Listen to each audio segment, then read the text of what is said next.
Good evening, everyone. My name is Deigo Lima, and tonight I have the honor to have here with us two very special people for me, Dr. Samir Desai and Dr. Bruno Lima.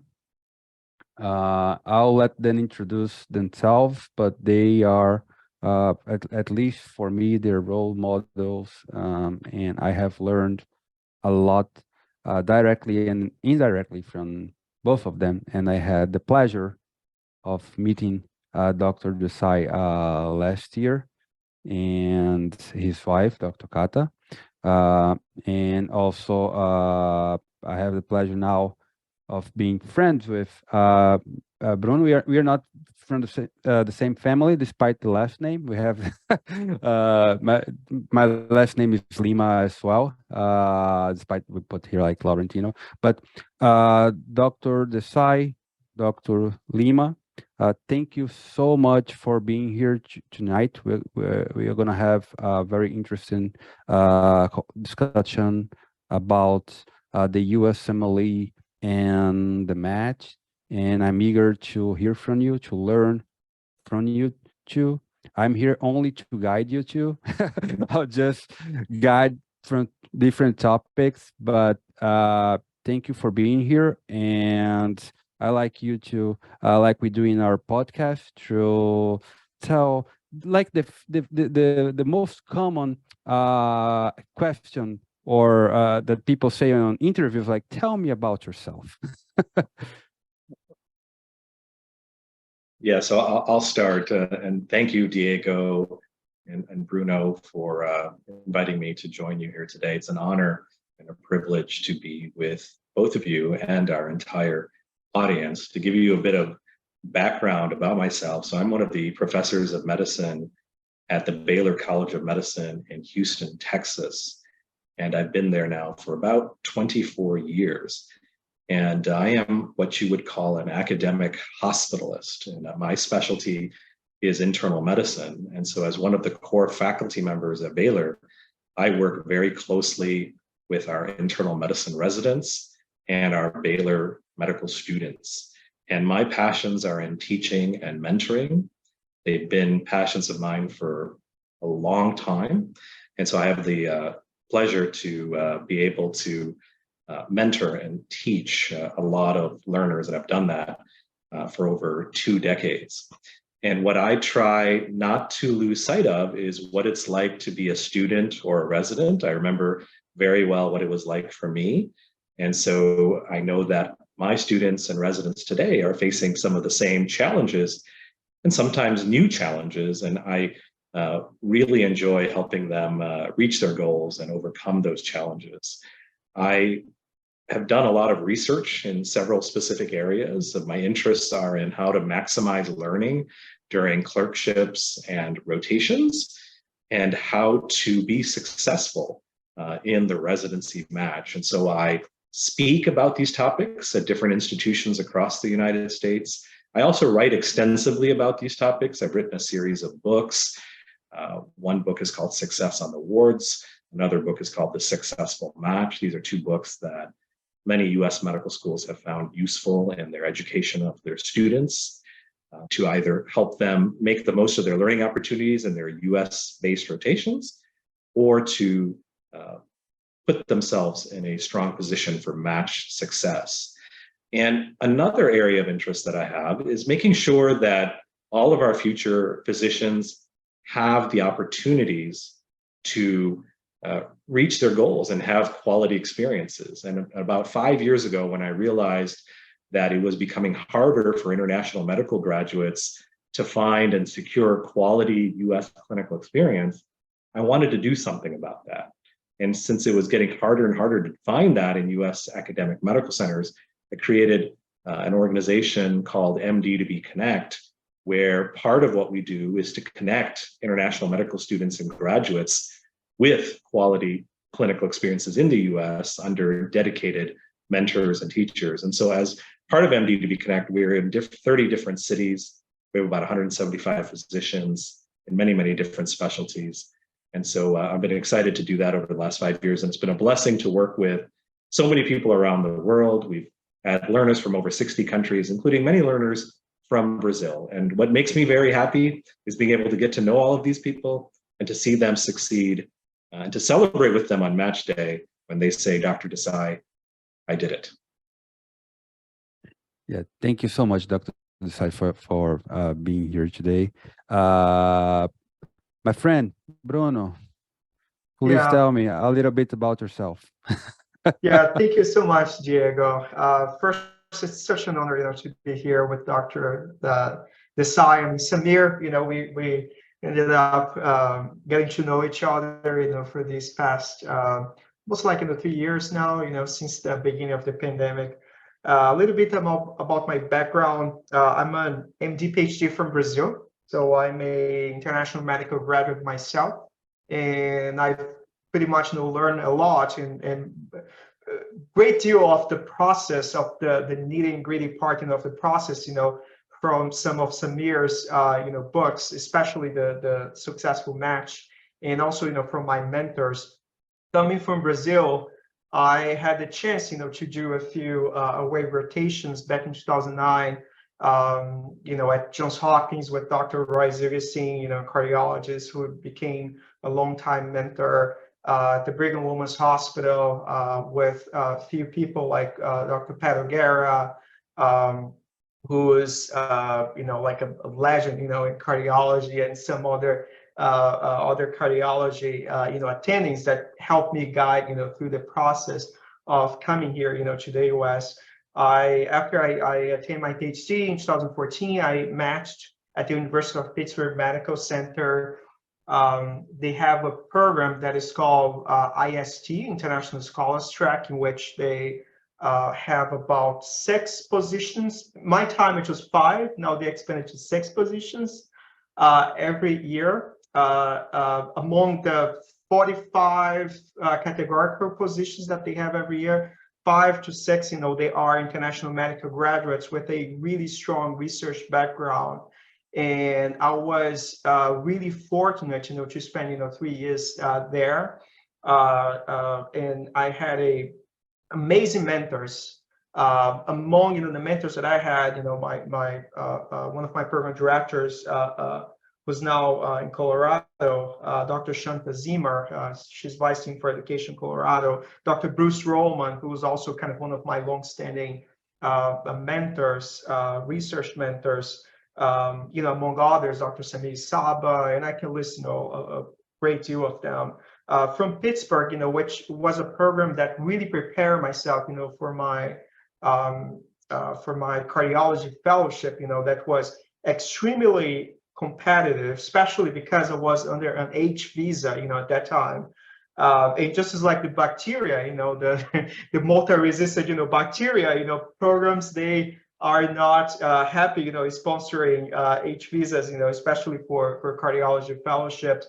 That some of them, they get funded, from the NIH, as well. But I was fortunate to be very well prepared, at Pittsburgh, had great mentors, and I was able to pre-match at Emory University. I got a pre-match, offer there, and I ended up signing with them. I spent, I did a 4-year program there of cardiology.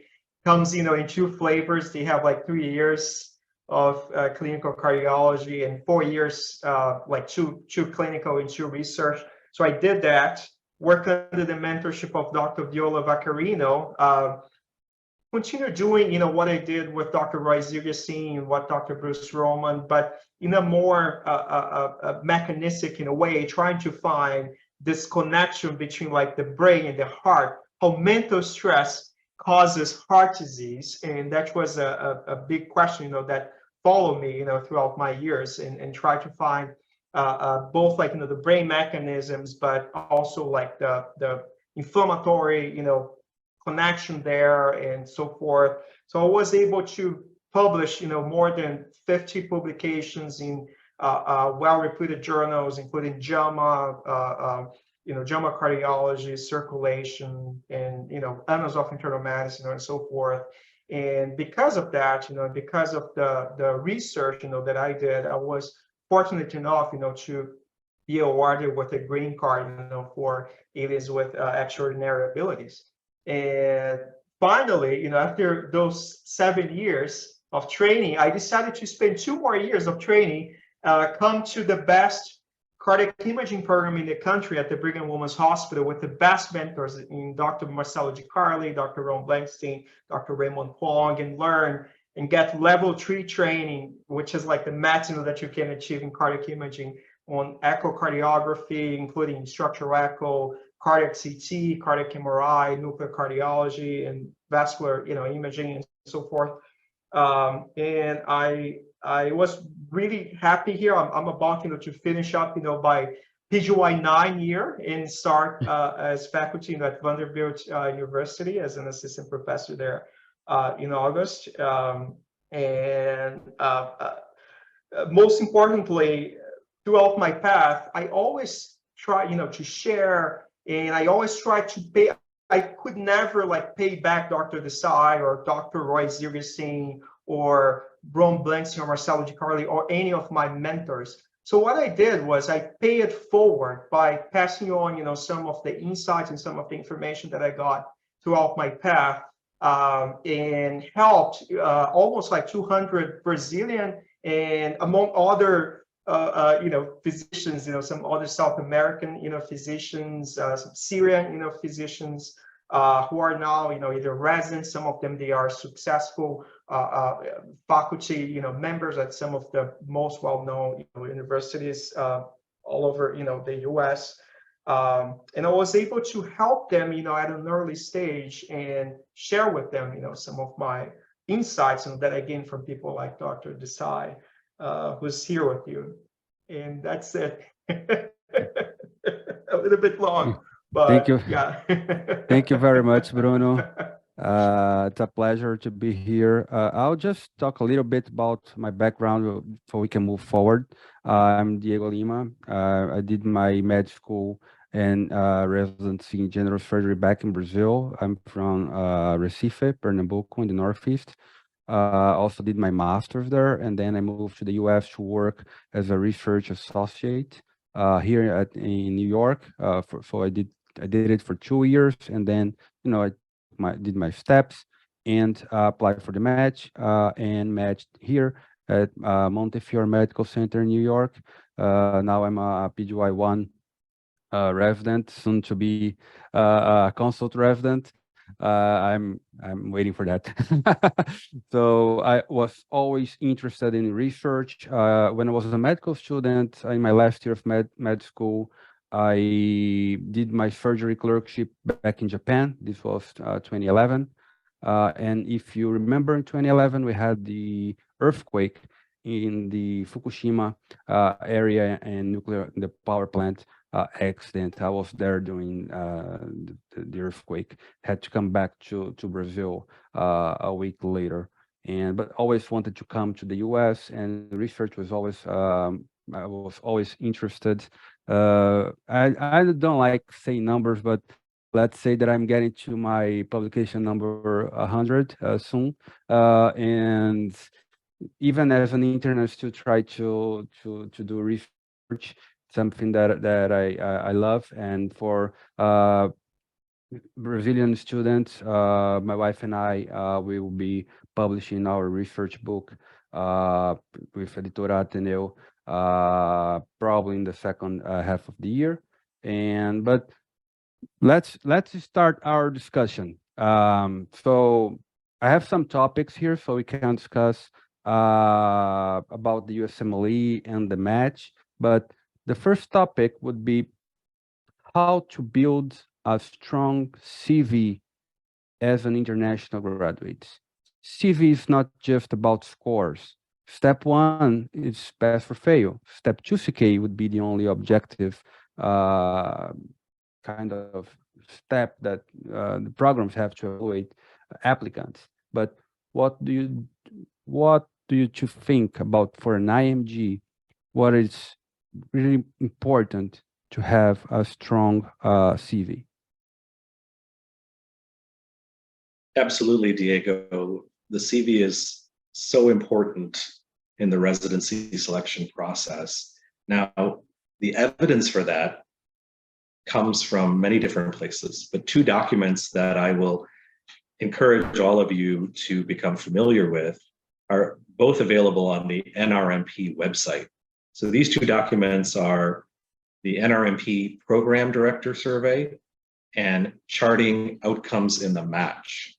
And there is so much valuable information in these documents about the criteria that program directors use to make, number one, decisions on whom to interview, and number two, on how they use the criteria to rank their applicants on the rank order list. And what you're going to see when you visit these documents and become familiar with them is that your volunteer experiences, your extracurricular activities, your involvement in leadership, the work you're doing in research, all of that matters to residency programs.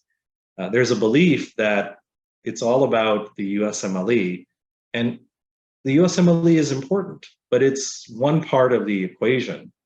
And there's been a movement in the US to push the selection process into what we call a more holistic review, where we're trying to look at all of these factors, because all of this is so important in our future doctors. And so what I would encourage all of you to do is to explore these areas, because there's so much meaning that we can get from volunteering in our community, from getting involved in an organization and taking on a leadership role, from furthering the understanding of our disease through the research that you do. Those things really give us a lot of energy depending upon our individual interests. And if you follow those passions, they strengthen your CV and they make you a stronger residency applicant. And those are things you have to come and keep in mind as you think about how to build the CV. Nice. Very nice. One thing that I love about your books, I read both of the Successful Match and also the Success on the Wards, is that it's completely data driven. You looked for the data so you could kind of build, your hypothesis and and everything, and you could say to the students and to the doctors, like, not just an opinion, but based on what has been published in the literature. This is really nice. Bruno, how can you build a strong CV being an IMG? Yeah, I think first, what Samir mentioned about, checking for each specialty. It's first, you need to see where you are, okay? So you need to see if you're like, medical student, or if you are a more like, seasoned, attending in your own country. This might vary a little bit. If you're like a medical student, you need to find out, what you like, what you're gonna invest your time on. Unfortunately, we only have 24 hours in a day. And although I believe, that the charting outcomes, it's a great start, for you to go there and see historically, what the programs, look at in terms of numbers. It doesn't tell all of the story. Over those years, more than 10 years, I've been listening to all kinds of stories of success, but also, stories of failure.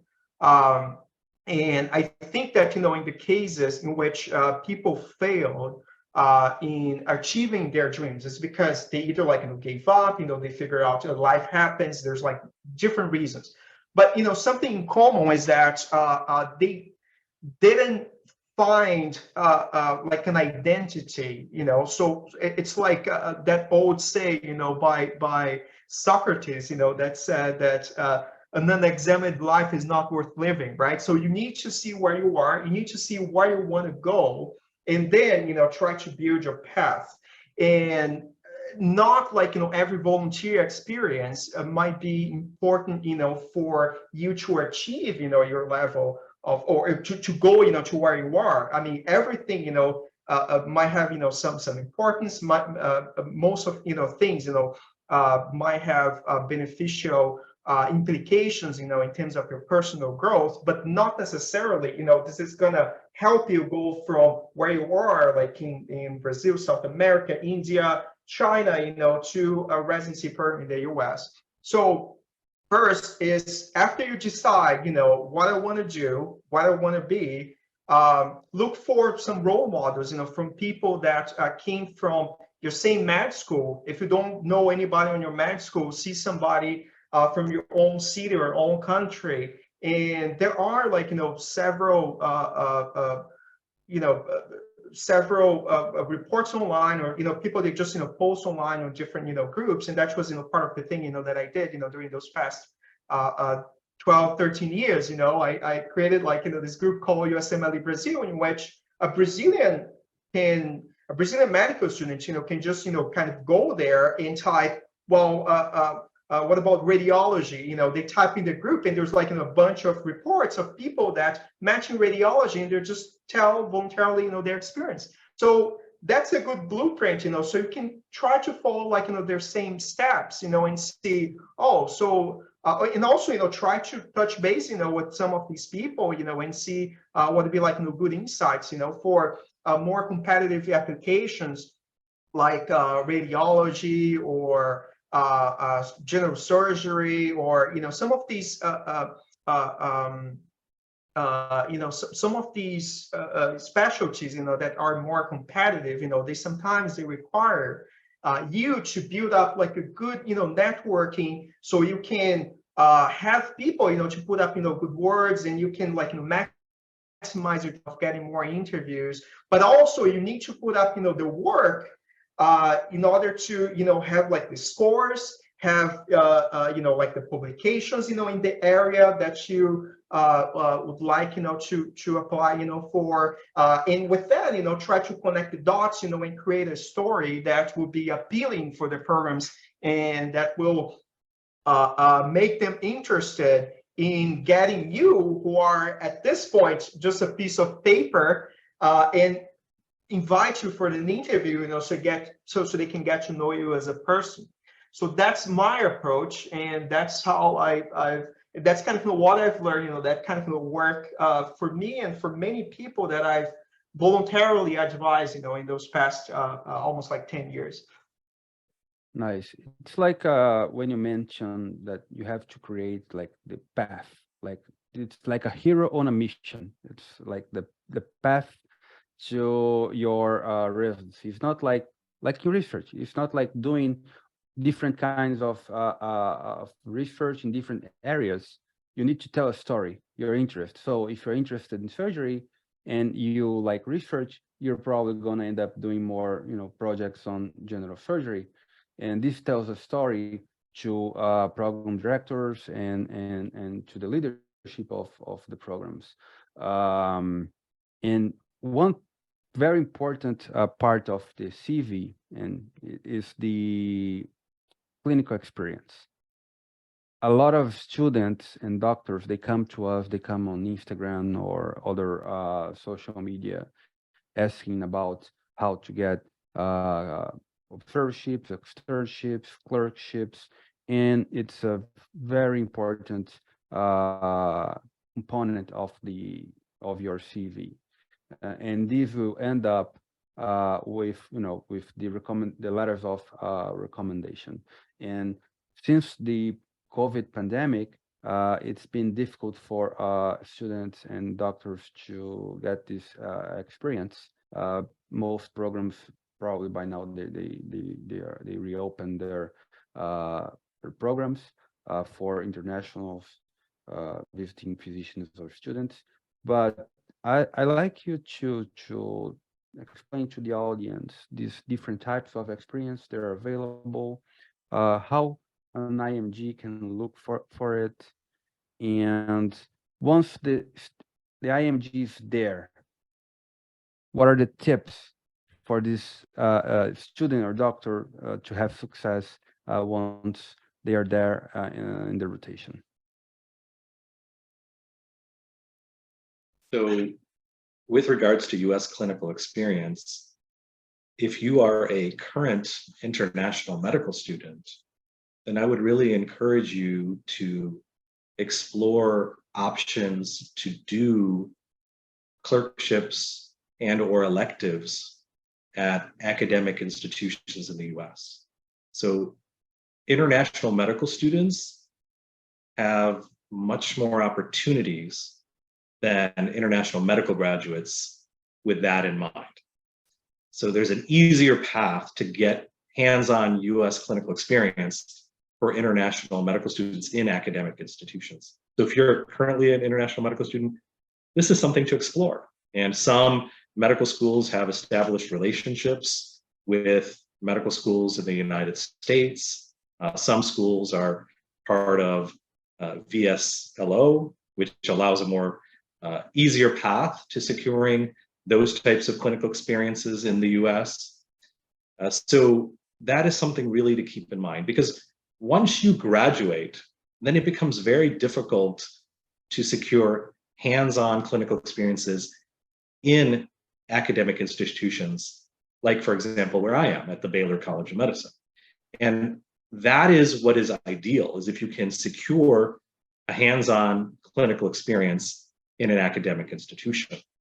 Now, if you're an international medical graduate, that doesn't mean you have no options for hands-on US clinical experience. You can still get clinical experience in different ways. At the academic institutions we are referring to, international medical graduates are generally only able to take part in what we call observerships. And so observerships are essentially what observer, but in that name, you see the word observer. So you're truly observing, and you're mainly accompanying the doctors in whatever they're doing, whether it's an outpatient or inpatient setting, but you're shadowing. And although that's not as ideal as something hands-on in an academic institution, many times that's the only type of opportunity you would have if you're an international medical graduate. Now, there are some institutions where you might be able to do what we call an externship. So an externship generally refers to a hands-on experience for an international medical graduate, somebody who's graduated, who can then do something hands-on. Most of these opportunities are outside of these academic institutions. They can occur in hospitals, they can occur in outpatient practices, but they do allow you to take histories, to present cases, to access the EMR, to write notes. And what you're trying to do with your US clinical experience is secure experiences that will allow you to do the things that you will be expected to do when you're a resident. So the residency programs want to know that you can take histories and you can examine patients and you can present cases and you can enter notes in the EMR. Of course, you all will be able to do that. You will get that type of training in Brazil or whatever country you are residing in. But what the US residency programs are looking for is evidence that you can take those skills and apply them in a US context. So when you do your US clinical experience, you're providing proof that you are capable clinically of being successful as a resident. And so that is what you're trying to do, is to secure the right type of US clinical experience that's going to strengthen your application. I'll stop there. And Bruno, do you want to add on to that or comment on some tips? And I'll also offer some tips as well for success. Yeah. So this is having a US clinical experience is crucial, as Samir outlined. I think, if I can put like on a bumper sticker, the importance. It's something like one of the quotes that I've learned after I moved here to the US, started my residency, was in God we trust, everyone else show me data. So I'm pretty sure that if you're coming from Brazil or if you're coming from India or China or Nepal, and if you have some letters of recommendations, from people from your institution, telling that how great you are and how professional you are, I think that's great. That's amazing. But what the program directors here want to hear is that given like the same conditions of pressure, temperature, and everything, putting you on an environment that is pretty much the same as a fourth-year medical student, would you be able to function well? Would you be able to, kind of take part, on a multidisciplinary team and communicate well and present cases and write notes effectively? And the way that the best way, to prove that is by taking part into hands-on, clinical elective in the US. And MD2B, as Samir mentioned, is great, at that, and offering a good, like, one-on-one, kind of mentorship, mentor-mentee kind of relationship, with one of their attendees. And on the left, so the letter writer can pretty much tell in the letter that you were able, to see, like, such a number of patients every day, and took history effectively, and whatnot. And that's kind of this piece of evidence, that the program directors will be confident about of inviting you to their programs and taking you as part of their residency program. So they'll have, like, this kind of peace of mind, that you're going to be there and going to be functioning, as a resident. Without that proof, it's really hard for you to, to compete on par, with the other American medical graduates, and there are, like, multiple opportunities, right there. I mean, right now, compared to how it was like 10, 15 years ago, things had kind of narrowed down. Most programs nowadays, they want you to be, like, in your final year of medical school. If you're not coming from an English in which if you're coming from a country in which English is not the first language, they want some proof, that you have adequate English level, meaning that, they want you to have, like, a TOEFL score above as such, number. They want you, to have taken, like, your USMLE Step 1. And that's it. Some places, they have tuition, some places don't have. If you're a medical graduate, so it kind of narrows down your chances. There are, like, some opportunities, to come here as an observer, in which you're going to be, like, shadowing and being part of the team. It's a little bit harder for you to pretty much kind of outshine other students if you're not able to present cases, and whatnot. But there are people that were able, to secure good letters of recommendations, from observerships. And what they did was, if the team was, like, presenting an interesting case, they could offer the team, to give a talk, on that specific topic. And that's just something, that would go on the letter of recommendation, So, oh, this student, gave a presentation about this topic on a patient that we saw. And this is, like, some evidence that you have, like, good communication skills. You're always, like, seeing interesting cases. So some people were able to, like, present, like, case reports in conferences or publish some interesting, case reports. So you can offer, to write, some case reports and even, like, being in an environment, like, especially, like, some of those university hospitals. It's also a great way, to connect and network and open up opportunities, for, like, a clinical research experience in which you could also, further develop your CV and further foster relationship with a mentor, that can be helpful in advancing your career and advocating for you whenever you're going to apply. Yeah, I think there's a very interesting question from the audience, and you partially answered this. But it would be how to maximize the observership experience, especially in surgery, because in internal medicine, there's often round discussion, diagnostic investigation, etc. But I would say, like, in general, how can someone maximize this experience? Because observership, like Dr. Desai said, you basically observe. So what can you do there? So to cause a good impression, so in the future you can have a strong letter of recommendation? What would be your advice or tips to maximize the observership?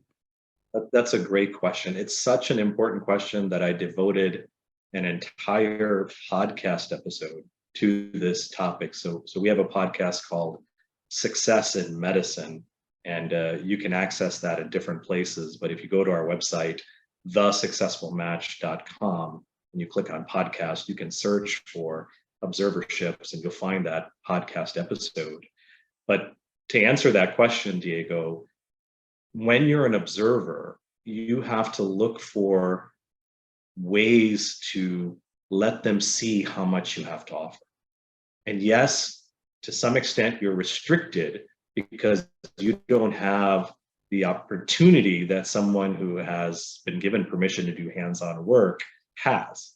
But there are numerous ways to take some initiative and show them what you have to offer. So for example, Bruno mentioned one of them, which is offering to give a presentation.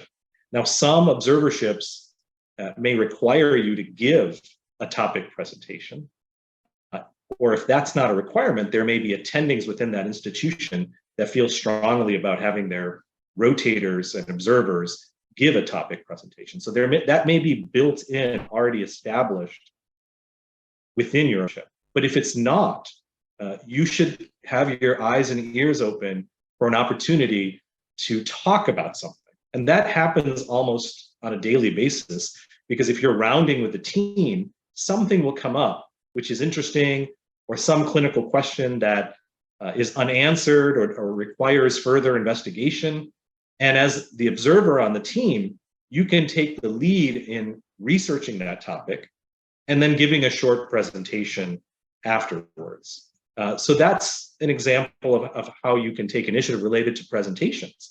Now, other ways you can do that is if you want to show the team and your attending how well you document notes, how well you write progress notes or admit notes. Even though you don't have access to the EMR as an observer, you can always take a piece of paper and write your own note. And you can then submit it to the residents or to the attending physician for feedback. And in essence, what you're achieving by doing that is you're going to be growing in your ability to do those things. Also, you're going to be making an impression on the resident or the attending through what you're submitting. So this is a chance for the attending to write in their letter of recommendation that I had an opportunity to review, Felipe's notes, and I was quite impressed. So they can say something about your notes, even though it's not an official part of the EMR.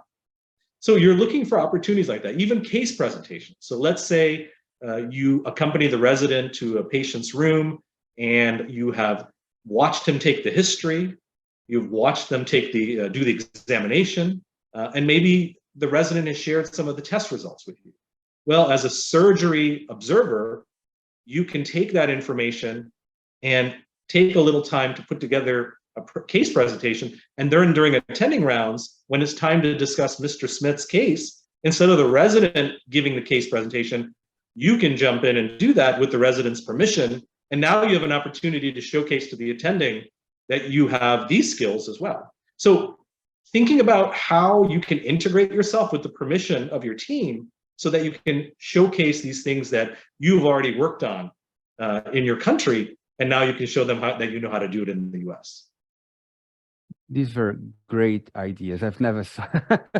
I love it, Dr. Desai. Really, really good ideas for international graduates. You have to find a way to show people, your skills and try to impress your team to get letters of good letters of recommendation. Bruno?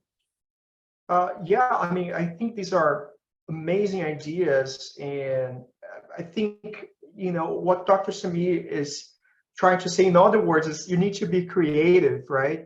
And just try to make the most of the situation.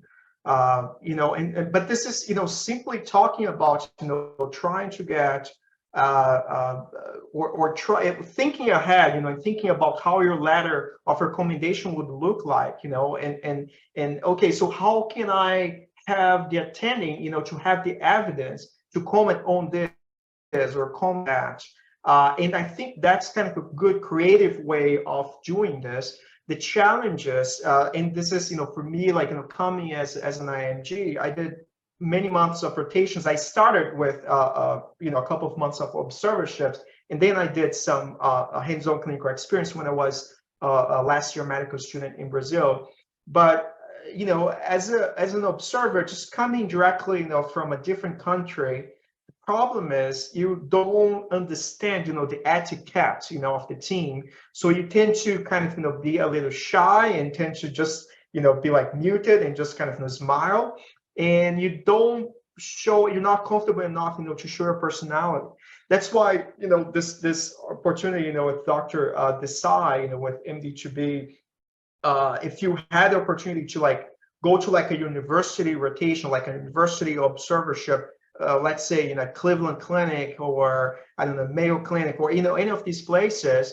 But before, if you had a chance, to have some like hands-on experience like that, that Dr. Desai provides, you would be prepared and you would be more confident to give a presentation or to what it will be expected. So you're going to be more prepared and you're going to be more. I mean, I would say like more confident and more comfortable with the etiquette, that the team, and the rounds, and whatnot.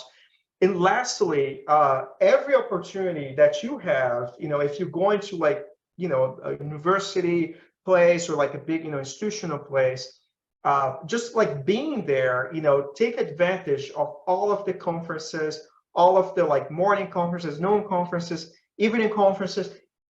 Go to everything that you can, shake people's hands, exchange business cards, present yourself, and have like an elevator pitch.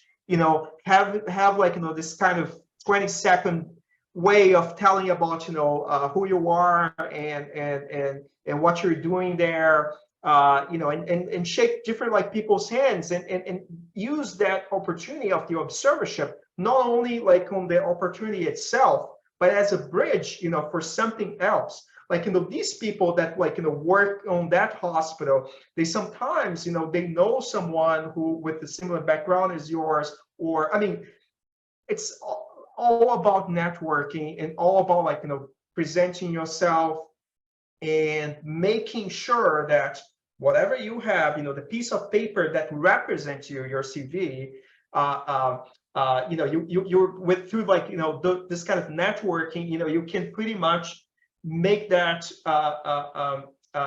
into like an opportunity to turn you from a piece of paper to like an in-person, face-to-face conversation. Nice. If I can just, Diego, if I can just comment on something that Bruno said. Your decision of where to rotate first, the first month or two of your US clinical experience is really a crucial decision.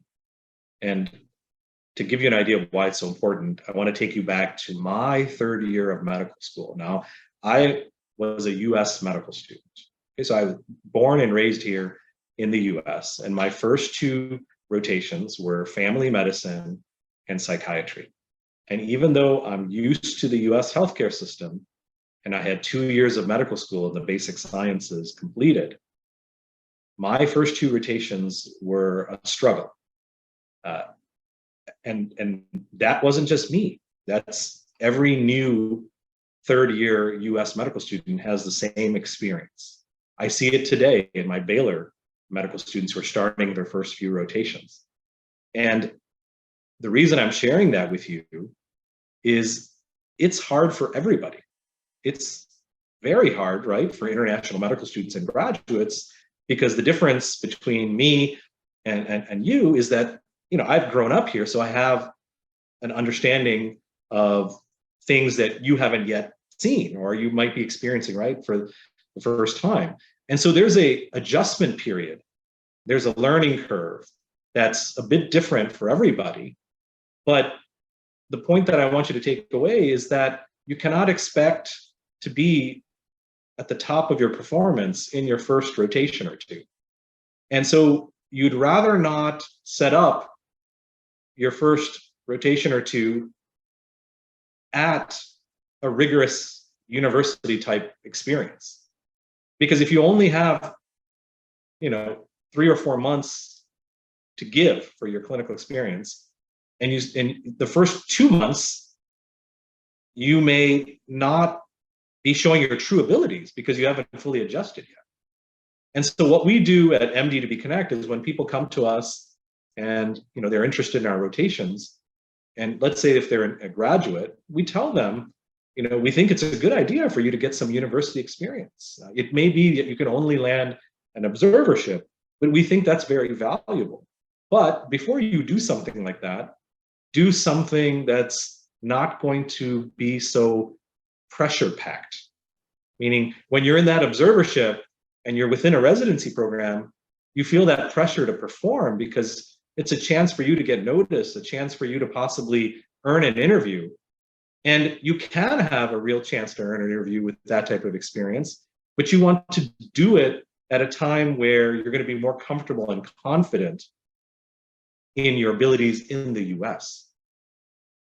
Amazing. Yeah, that's a really good strategy, like to when you are still adapting and before you, yeah, I really love this idea. I agree with you. And we are getting to the end of our discussion. I want to ask you to last question, and then we're going to do the book just for the people that are here. So a lot of people now, they're preparing their personal statements for the application. A lot of people that are here watching us, they are right now struggling writing their personal statements. So what would you what would you recommend for them? What would be the best strategy, or what are the common mistakes they have to avoid in their personal statements? What would be your advice for these applicants that are right now struggling to write their personal statements? Personal statement is one of the most difficult, if not the most difficult part of the application for most applicants. It creates a lot of angst, a lot of anxiety. So I can totally understand that people are worried about it and thinking very deeply about it. So one thing that I would tell you with respect to the personal statement is that you all are very unique. Nobody has lived the life and the path that you have lived or have been on. And so through that journey, there's going to be some very distinctive things that you've experienced that are going to resonate with a residency program. And what you're trying to do is find those types of experiences and stories. So really, before you get too far into the process of writing a personal statement, you need to do what I would call taking an inventory of yourself, okay? And what you've done, like what are these notable experiences? And I encourage my students to ask themselves a series of questions. And for example, those questions could be things like, why am I interested in this specialty? What experiences have led me to discover that this specialty is what I want to make my career in? What have been the most meaningful moments in this specialty? What are the qualities and skills that I've been able to develop that would make me a highly competent practitioner of that specialty? So there's different questions, and on our website, thesuccessfulmatch.com, there are blog posts that we've written about some of these questions and things that you want to brainstorm. But what I encourage all students to do is just write freely about these questions. Don't restrict yourself at all. Just take a question and just write 2 or 3 pages. Just whatever comes from your heart, whatever comes from your mind, because you want to get all that out, because it's far better to start with a lot of material and then to think about what you want to do with it than to try to just sort of write the perfect personal statement in that one sitting. So one of the pieces of advice is that it is a process. It's going to take multiple drafts, but you don't want to skip some of those early parts of the process where you're remembering about the things that could possibly be powerful content to include. Beyond that, I will also say, before I hand it over to Bruno, is how you start your personal statement is very, very important. So these residency program members of the selection committee, they have a short amount of time to go through these applications. And the personal statement is going to be one component of the application that they're going to take a look at. And what you're trying to do is you want to catch their attention right from the start. And if you start strong and you have something very captivating in that first paragraph, you have done what we call hook the reader, meaning you have grabbed them, they are with you, they want to know all about you, and they're going to be with you through the end of the statement. That's what you're striving to achieve with that first paragraph. And if you can achieve that, that's going to go a long way to convincing the reviewer of your application that you are somebody that they must absolutely meet in an interview. And that is what you're trying to do in a personal statement. I will tell you that most statements that are written are what I would call neutral, meaning they're not great and they're not bad. They're just in the middle. They're so-so. But all of you are special. You are unique. You have so much to offer, and there's nothing so-so about you.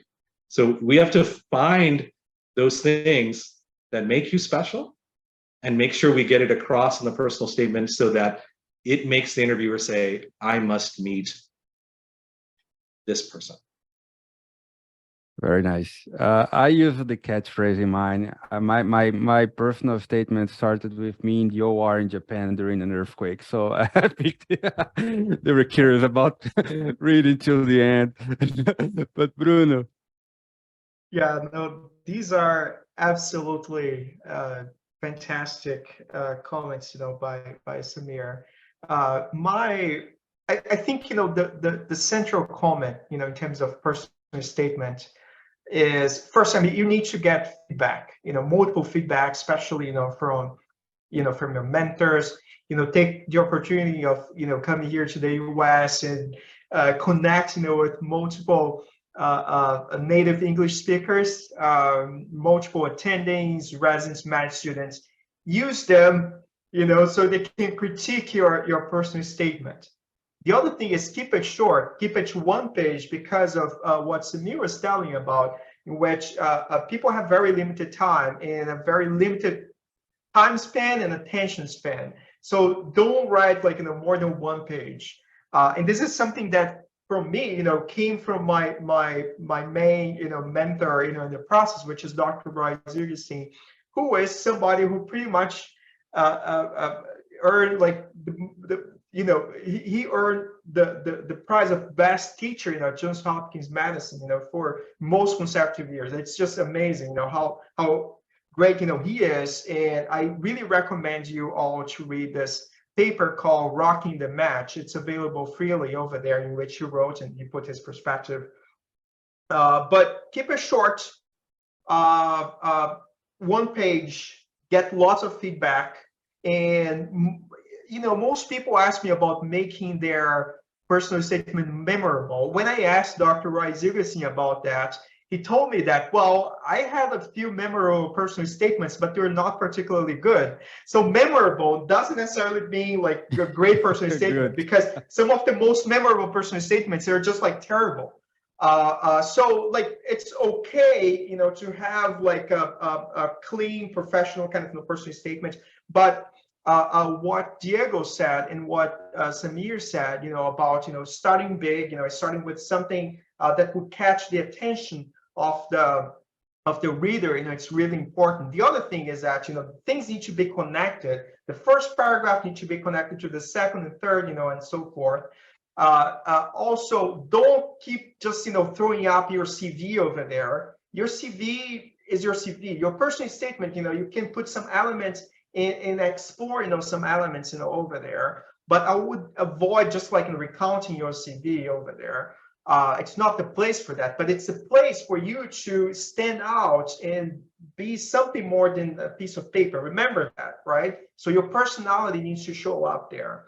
And it's pretty clear what type of personality you have, if you're more extroverted, if you're more open to experience and whatnot, you know, based on what you write in a personal statement. You can infer a lot. If we can't, it means that it's not a good personal statement. So I want to see, like, you know, your personality there, you know, when I'm reading it.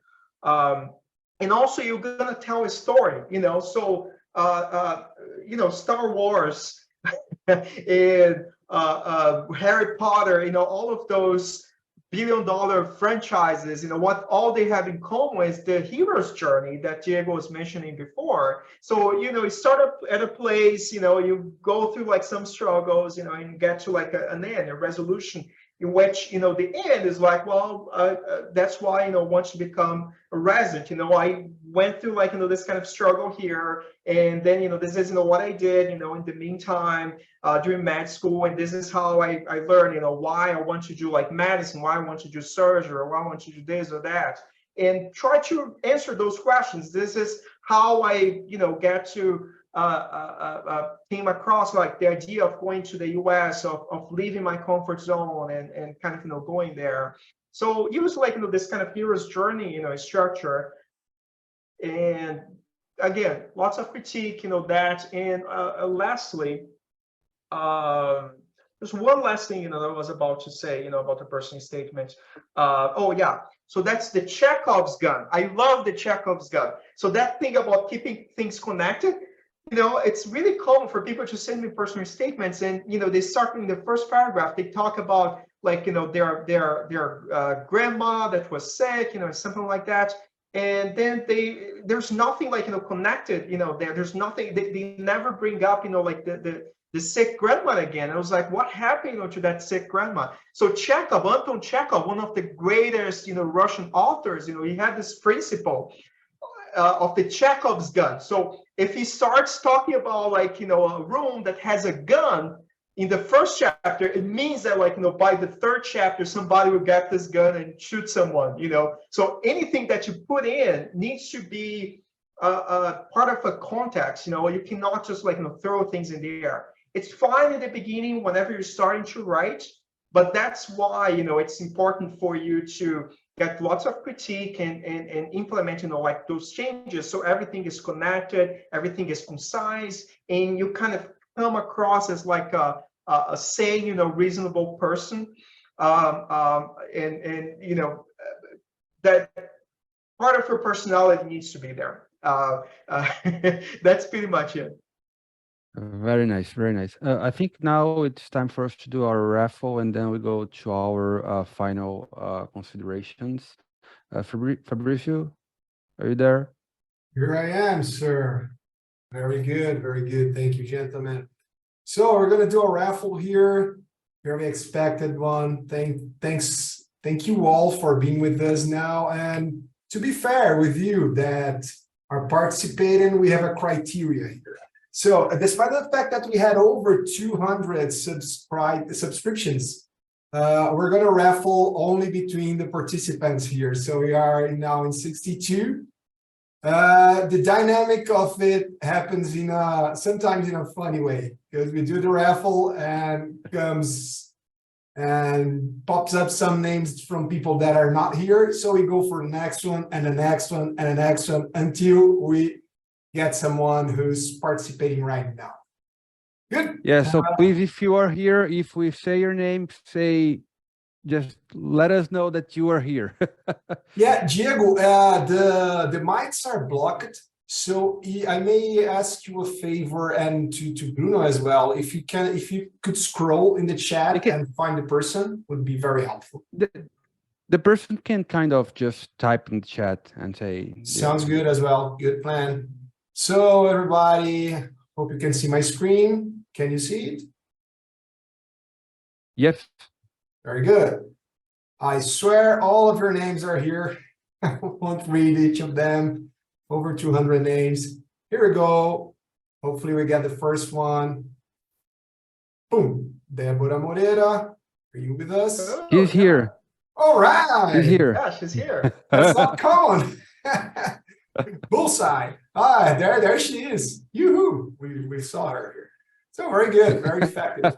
Lucky girl. So Deborah, Congratulations. We're gonna receive a very special book, The Successful Match. We're gonna send you to your address. So keep in touch with us. We're gonna get your address and everything to mail straight to you. Congratulations. Diego, handing back over to you for final considerations, final statements, and from my side, thank you again, gentlemen. It was great. Not sure if you had a chance to check what we've been discussing in the chat. Very good questions. Some of them we could not answer. I mean, many questions popping up here, but we're gonna answer all these people through WhatsApp, through our MedUSA and MD2B Connect channels. I'll make sure Alisa and I will treat everybody in a very special way. So Fabrizio, what about that? So what about, if you compile, these questions, I can, or either me or Diego or even, Samir, we can, record kind of a quick, video and you can post in our social media, right? Like as for reels or, something like that. So it can be, I can totally do that, but I'm just saying. Very kind. If there is anything. That's, by the way, a great idea. Let's make. We're going to make both ways, and let's make and some also, reels on it. And also, please, I don't know if you can, just share the screen again, with like MedUSA and MD2B with the social media, so people can subscribe. This is very important. Dr. Samir Desai is a very busy man, very.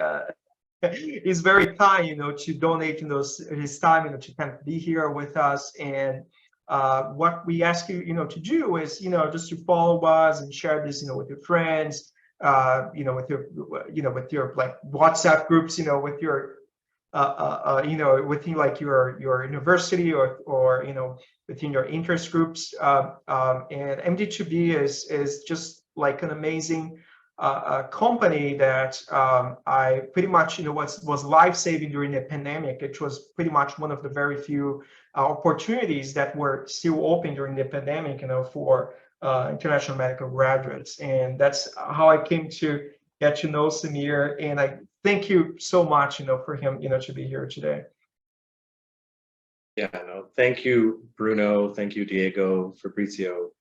It's an honor to be with all of you, and to our audience, I've really gotten to know Bruno and Diego very well, and I hope you can sense from our conversations today just how passionate we are about the future of medicine, because really you are the future of medicine. And there were people in our lives who were there for us, who mentored and taught us and continue to mentor and teach us, and we all feel so strongly about the future of our profession. And so if we can pass along some of the things that we've learned through our careers to you, we're excited to do that. This is a way for us to do that. I thank the whole team at MedUSA for putting this together, and look forward to hopefully connecting and meeting with many of you in the future.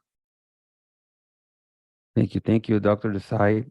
Thank you for your time, for all the tips and advices and sharing your knowledge with us today. I think it was very helpful for everyone. Bruno, thank you so much. Also, it's always good to have this conversation with friends and try to help as many students and doctors as possible.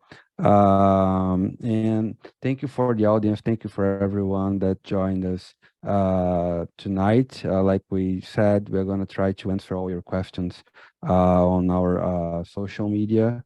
And I think that's it. Just one last thing from you too. What advice would you give to the ones that are starting the journey? Let's end with one advice from both of you to people who are struggling, studying biochemistry, you know, and struggling to study for step one. What would be your advice to those international students? So one piece of advice I would give you, and this is what I give all of our future doctors, and it's something that no matter where you are in your journey in medicine, whether you're just starting off in medical school or you're someone like myself who's 25 plus years into their career, wherever we are, we always have to make sure that we're taking care of ourselves. So we need to make sure that physically, mentally, emotionally, that we're practicing good habits, because when we do, that changes things, right? In the way that we handle the challenges of medical school. So no matter where you go to medical school, it's hard. It's very difficult. If you're in the basic sciences, so much material to master. If you're studying for the USMLE and English is not your native language, there are so many challenges associated with that. And it can, create some difficulties, right? You feel the pressure. Sometimes there's stress, sometimes anxiety. And so what I want all of you to think about is, what do you need to do on a daily basis to replenish yourselves? For all of us, it's different, but whatever that is, you want to make sure you incorporate that so that you can move forward, because for the whole rest of your career, you're going to have this fantastic opportunity to care for patients and impact the lives of those people and their families. And it's a tremendous privilege. And in order to do that to the best of our abilities, it all comes down to how we take care of ourselves. And it's also essential for our own well-being. So for those of you who are in your basic sciences, we've all been there. We know how hard it is, but we want you, to definitely take care of yourself. I will give one other tip that I learned from Bruno about if you're a beginning medical student and you're in a different country and you're not quite sure about US and whether to train here.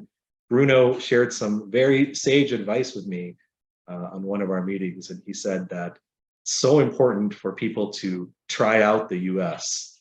And I think that is an amazing piece of advice that I'll let him tell you more about. Oh, thank you so much, Samir. I'm very, very flattered, with that. If you go to the successfulmatch.com, website, you're going to see a podcast that we recorded a couple of years ago, and that's what I tell Samir. That kind of work for me. So I think if I like to get those short bumper sticker phrases to that people can carry along with them and don't lose sight of what's really important. So first you need to understand that happiness, it's so cheesy, but happiness is a journey. It's not a destination. Okay, it's not that you're going to get to the US and become a resident, you're going to be happy. No, there's always something else. So you better enjoy the journey. Okay, so happiness is a journey, not a destination. Okay, so you need to enjoy the journey by having like a great social support, having like a great doing things that you love, And if you don't love biochemistry, at first, that's fine. But you might find something within medicine, that you like, that you love and that you enjoy doing every day. Because essentially, you need to learn how to love, your day to day, how to make the most, out of people who are, around you, and respect them, and again, have fun, learn how to have fun, not only with medicine, have other aspects, besides medicine. And in terms of coming here, I think, that we rarely know what we're going to do, what we want, what we like until we try something. We need to pretty much have an open mind and try to, try new experiences, and try to see, if it's something that appeal, to us or not. There are many challenges of coming to the US. So you need to be absolutely sure about that. And in the end, there's no objective data or a number, or, because, the US doctor make this much, more than, yes, but there's always a trade-off of being away from your family and this and that. So you need to try out. And eventually it's a matter of gut feeling. So for me, the process of coming to the US became clear when I was like 15, 16. I was, spending a couple of months, in Tennessee, learning English. And during the weekends, we would do like, short trips. We went to DC. That was 2001 or something like that, 2002, 2001. When I sit ground on DC, and when I saw the city, it's just like, beautiful, like downtown DC. I can't explain, but it's just a gut feeling. I just felt like at home. And it's something that whenever you are here, if you have that strong, gut feeling, that's a sign, that you're probably on the right path. So if you're unsure, sometimes you just need to try out. Some people might come here, might hate it. That's good information. That means that, well, I tried, this is not what I want. But at least that you don't want that. And you're not going to be like contemplating or having like, some kind of frustration in the back of your head that, you lost a time window that you could, come here and, follow your dreams. But if you come here and if you love it, and if it's within, your gut feeling, that's great information, use that and direct, what you're going to do, your trajectory, to your goals. And that's my piece of advice. Okay, learn how to have fun during the process. It never stops. There's always something new. There's always something new. And like I like to mention the Brazilian volleyball former coach Bernardinho. It's not just about the will to win, like to be a champion, to get gold medals, but the will to prepare, to wake up every day and study really hard, because passing your step one or matching, this will be a consequence of all your efforts. So Dr. Desai, Bruno, thank you very much for your time tonight. I'm honored to be here with you. I'm very happy, and I think that's it. And everyone in the audience, thank you so much for joining us tonight. Thank you, Diego, and wish everybody in the audience all the best.